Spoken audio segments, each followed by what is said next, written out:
Welcome back everyone to the Pawnstorm YouTube channel.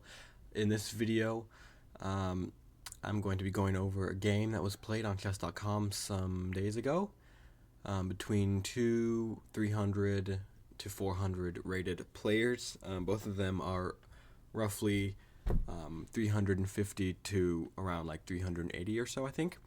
And yeah, just a typical low elo game, I guess. And I'm excited for this video. Hope you guys enjoy it. Hope you guys enjoy this type of content where I break down these videos for you guys, because I really do enjoy making them. Enjoy going through the games with you and learning from the good moves, laughing not too hard sometimes at the bad moves. Also don't want to laugh too hard at some people, but there are some people that are still learning the basics, and you got to respect that. People are at all different levels. I'm still at my level where I'm not a master. I'm not even a titled player. I'm just wanting to go through these games with you guys. So yeah, I hope you guys enjoy it, and that's my little intro for this video. So let's get right into it now. Alright, so our protagonists, because nobody's an antagonist in this video, are Rocky playing with the white pieces, and we have Jerome playing with the black pieces, and they're rated 382 and 378. I also changed the usernames and the profile pictures for these players so they may remain anonymous. Now Rocky's picture is a picture of a bear, and Jerome is the picture of a Tesla Cybertruck. Also, the Cybertruck looks kind of lit in that picture, I'm not gonna lie, because it has like a glass picture behind it, or a glass like wall behind it. Looks kind of cool. Also, that bear looks kind of cool too. I kind of want to shout out the bear because I already shout out the Cybertruck. Okay, so this was a rapid game. This was a 15-minute game with 10-second increments, so a very long, potentially long game. Sorry, I mentioned this in my last video, but at least I think I did, if at the time of posting this. My last video was the part 2 of the battle between Stockfish and Leela, but I look over here. Sorry, I keep looking over here because this is where my editing stuff is for my video, and my audio and my video and my webcam and all this stuff is over on this monitor, and I also have a view of what my webcam sees. So please excuse me if I keep looking over here. I'm just get distracted because I see myself and I see like the screen over here. So please excuse me for that. Without further ado, let's get right into this video. So, I'm excited for this. I hope you guys are excited. Let's get into it. All right, e4, c5, knight f3, d6. This is the Najdorf Sicilian. I'm not sure black even knows what that is though, because black is 378. d3, knight c6, a3, and knight f6. So instead of going with the typical, if I can just show you for a moment, the Najdorf usually goes e4, c5, knight f3, d6, and then you play something like d4, takes, this, wait, no. I think I played this wrong. Something like that, I think. Yeah. So the engine right now is saying it's a Sicilian Najdorf, but it's an unusual white 6th move, which, what was their 6th move? Knight f... No. I don't remember. But this is typically what the Najdorf looks like, and then, I don't know, white usually plays something like bishop here, and then in some variations, like, you can maybe even play b5, something like that, or if white, I'm sorry making this into an openings video, but I want to provide you guys with quality content whenever possible. After bishop e3, maybe go knight d7 and then push here. I don't know. What does the engine say is good? Let me see. Yeah, so it does say knight d7. That's what I thought. Knight d7, and then it wants knight there. So after this, it wants this, then castles, and then here, and then what? Oh, no. And then this, and then what does it want? Okay, looks like this is typically what goes on here. But I guess you could just take, right? Can you just take? I guess you could. Does white have some trick? I don't know. Doesn't look like it. Alright, let's get back to the real game. That was just a little crash course on the Nardorf, which actually I have started to play. It's kind of fun, honestly. I kind of like all the different variations. There's a lot of variations in the Nardorf. Nardorf is a very in-depth, there's a lot of theory in the Nardorf, which is, it's really it's a pretty interesting and fun opening to play. Okay. Also, this game is only like 35 moves long, so I'm gonna try and like pack as much into this video as I can. Otherwise, we're gonna have like a 5-minute video, and that's just not what I want. Which right now I think we may have 5 minutes. But yeah, I don't want like a 5-minute video. I want to have like 10-15 minutes. So I'm gonna like talk as much as possible. Which really, when I say that, it sounds really like weird to say that, but just I want to pack as much in for you guys as I can, basically. Okay. We have d3, knight c6, and a3. So this move is preventing that knight to go from going to b4. Knight f6, very principled, taking control of the center. Maybe all of this has actually been played before. I'm not sure. But yeah, the top move for white now is to castle, which makes sense. Now we have e5 striking. Actually, this is not striking in the center. It's more just like taking control, taking space in the center, basically. E5, and now we have castles. And top move for white is to play b4, striking back, and also to sacrifice a pawn, which is interesting. If you were to do that, what does it say the top line for that is? Okay, so the top line is bishop e7, and then it wants this, and then it wants takes, and then you can take back. Oh, but then you go like this, maybe? Yeah. You go like that, and then white gets a big, nice center, maybe? No, that wouldn't be good, because then you lose that pawn, but... Oh, actually, no. You're just equal, sorry. Yeah, because black lost a pawn, I guess. Okay. Interesting. Okay. Where are we? Castles, g6, knight e1. So both sides are not playing the top moves. They're more playing like the 8th or 9th top move. Knight e1. If you gave me money, I could not explain this move to you, honestly. Like, I could not explain this move to you if you gave me money. So you can give me money, but I can't explain this move. I mean, I'll take some money, but I mean, I'll do my best, but I mean, can't do it. And knight e1, bishop g7, I can explain that move. That's allowing black to castle, opening up, maybe in the future, opening up the center, and then the black has a nice fianchettoed bishop over there, bishop g7, knight c3. Now white can hop the knight into the center, which would be a nice move. And if they did, then they would have, if they traded, blah, blah, blah, they would have some nice stuff here. And then black is kind of like trying to fight to breathe, honestly.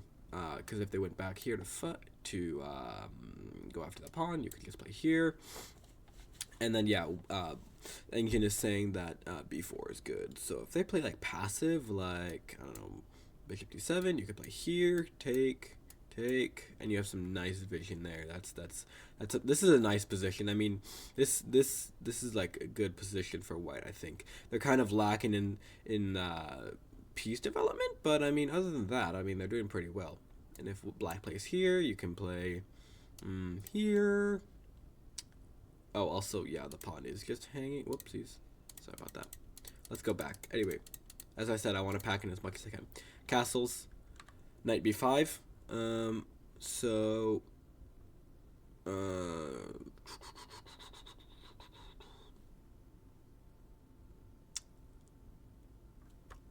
No idea what this move does.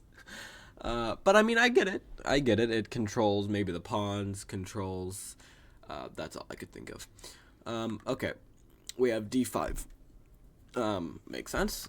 E takes, knight takes, bishop f3. Nice little, not really a skewer because the knight can just move, but it's attacking the bishop. It's attacking the knight, and if the knight moves, you're attacking the other knight, so it's fine. A6. I get it. You don't want to lose your knight, even though it's defended. So you attack. I mean, I get it though, because if white moves back and they trade, blah blah blah, they trade, blah blah blah. You can move the knight out, because if you don't move the knight, then you'll have to trade and take this, and this is just ugly for black. You don't want this. This is just ugly position. I get this though. Makes sense. Oh, dude, what happened here? Sorry about this, guys.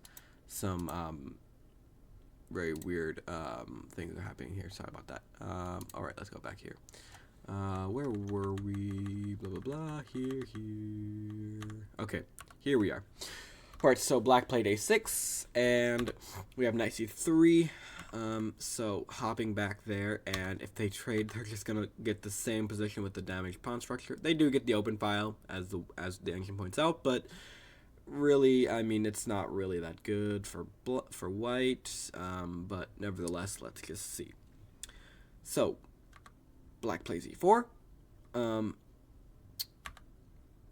White just takes the free pawn, and then it's not free. And then black takes with the discovered attack on the. I guess it's technically discovered because you took the you took the pawn, and now you're discovering. Sorry, again, I keep looking over here because that's where the stuff is. Apologies. Rook b1, knight d4, and bishop bd2. I get that. Bishop takes, rook takes, and we have rook b8. Because this is actually a high-level move, honestly, because if you wouldn't have moved and you would have gone something like, I don't know, bishop there, then you would have lost the pawn, and that's a good spot by, I mean, really, I mean, who? I mean, that's a pretty easy spot to spot, but, I mean, I get it. It's understandable, because if you would have moved there, take, and you're just... Yeah, you have a rook for a pawn. You don't want that. No way. Anyway, let's go out of there. We have rook b8. That's a good spot by black. Knight c3. Knight f5. This has so far been a very weird kind of game. These players are... I mean, you kind of... When you see moves like this, like knight f5, like... You get the sense that they're like either a lot higher rated than they appear, or like, I don't know, they got some, I don't know, some coaching from some grandmaster who doesn't maybe. Okay, I'm not gonna open that. I'm not gonna open that Pandora's box, but what I mean is it's kind of a strange looking game, honestly. I mean, it's weird. I just don't know. It's yeah, these players are not playing like 300s. I mean, my goodness, it's crazy. C4, knight d4, bishop f3. We have rook to e8. Now knight c2. All these moves make sense. So far, all these moves make sense. I mean, so white wants to trade apparently, and black moves the rook to e8 because they want to attack. I don't know. This doesn't make sense honestly from this point, but I was thinking maybe they wanted to even like. No, it doesn't make sense. But they wanted to move the knight, so that the knight didn't protect the bishop anymore. Then they could take, and they would get the queen out, and then they could like go harass the queen somehow with like some pawn storming. I gotta shout out the channel, guys. You know what's up, guys. Come on, you know what's up. All right, I'm not gonna do that. Rook e8, knight c2, knight takes, queen takes, bishop f5, bishop d5. So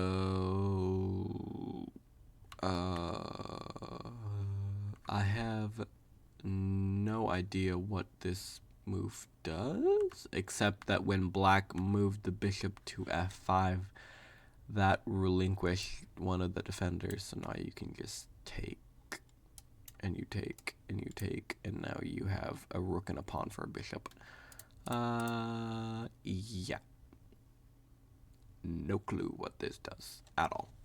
And also, we're at 12 minutes, so if you guys are watching at 12 minutes, thank you so much. I really appreciate it. You guys stick around a lot longer. I think the normal viewership is like 3 minutes, so thank you very much from the bottom of my heart. I appreciate it. Also, my camera's a little bit wonky right now. There we go. Hopefully that's better. All right. Bishop f5.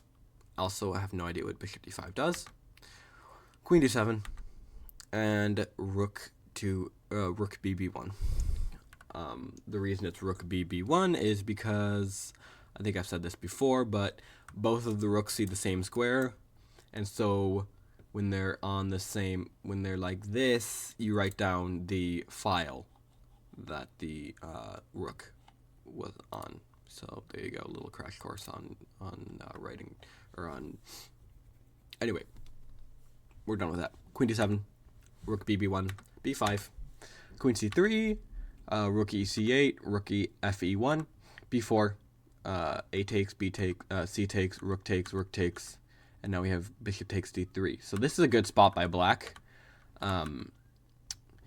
who after they pushed b4 here, after they pushed b4, I can just imagine black kind of calculating this in their mind, like, oh, because I moved the rook there to b8, now I have another defender. So if they take a, I take c b4, the rook takes, they win this pawn, but then I take this pawn back. I can just kind of see the wheels turning a little bit in black's mind. But anyway, bishop takes d3, and now we have rook d1, bishop e4, and rook d2. We have bishop takes, rook takes, and queen e6, and g3, king g7, queen c3 check, queen f6, and